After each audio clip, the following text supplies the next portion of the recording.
Hi guys, and welcome to another review. Today we're going to be switching back to DC Collectibles for their Martian Manhunter New 52 7-inch figure. And this, wow, I really like. I like the character, so I'm a little bit sort of biased towards the figure.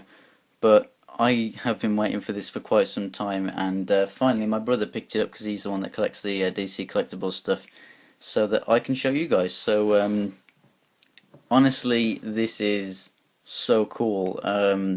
In comparison to other DC Collectibles stuff, great articulation, and I'm going to get straight into that. So head, it has some up and down. It's more than what you get from normal DC Collectibles, which I do quite like. And then it has left and right, which is sort of on an angle, as you can see. It's not like straight left and right. The head sort of tilts. Shoulders is what I really do like. They come up your normal amount, but obviously they've put the cape over the back there, so full 360 degrees. Pretty damn nice there. The joints aren't tight anywhere on him for that matter. Obviously no waist or anything in the chest, because this sort of is really thin, like the cape. Moves out the way. Full articulation there. You've got the single jointed knee, a swivel at the boot, which you don't normally get from DC Collectibles, so that's pretty cool, in comparison to the Justice League that they've got out at the moment. So you've got that little bit of articulation there that's extra, and none of the joints are tight, so that's just exactly what you want from this kind of figure. So things that I don't like about this guy is paint, and that's also something that I do like about it. What I do like is that it's accurate colours, it looks amazing, it's all in the right places. The shading that they've done on the green, it's got like sort of, I wouldn't say wash, but just the way that it's on there and the way that the sculpt is, you get really nice shadows all in the right places. And you've got little darker bits on the abs and stuff and around some of the muscles, which is very nice. Bad things is if I just bring him in closer and focus in, you can see that it's a little sloppy around the edges on this one.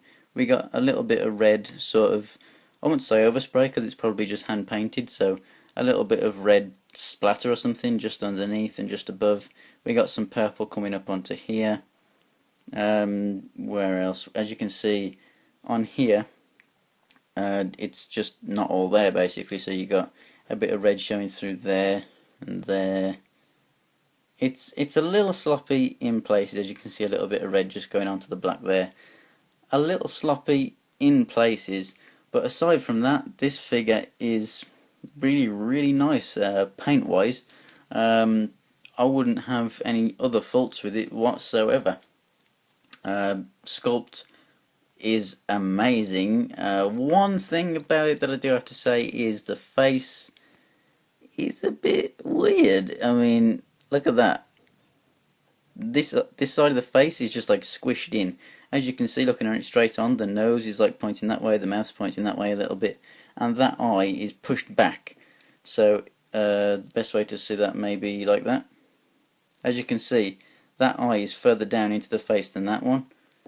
You look at it that side, looks fine. Look at it that side, looks fine. Look at them together. It's not showing up perfectly on camera, but in person you can see definitely that it's like that. I don't know if it should be like that. But it's really weird to me. So he's a really awesome, accurate figure with great articulation for the line that he comes from.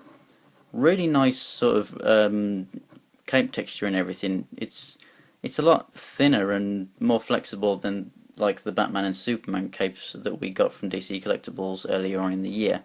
So I really do like that. As I said, great articulation and everything. I really would highly recommend this figure.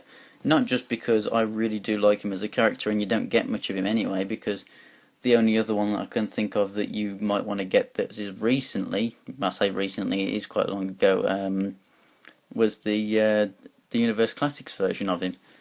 But here's another guy from the Justice League of America, which is why I think that it would be awesome if we did get a Hawkman from them. If you go back and see my Hawkman video, basically saying that I think that as they're getting through these guys, because they got Catwoman and Vibe and these two, eventually they might get to Hawkman because he's in the Justice League of America. That would be really, really nice to add him to the collection, but I haven't seen anything of it yet.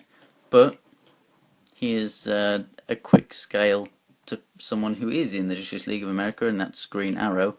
As you can see, he's a little bit taller, which is also pretty accurate and very nice. So that's all for this video. If you have any feedback, or maybe likes or comments, or if you want to personal message me about anything, then please do go ahead, because that really, really helps me and inspires me to carry on. Basically, it gives me a bit more of a know-how of how I'm doing and what I should do to improve and everything. And if you do like what I'm doing and you want to subscribe, then go ahead and click on the link that's up there now or just below the video and subscribe, and then you'll be able to see more DC collectibles just like Green Arrow here, and a Hawkman if they ever did eventually bring one out. So thanks for watching, guys. I've been Homerino, and I'll see you next time.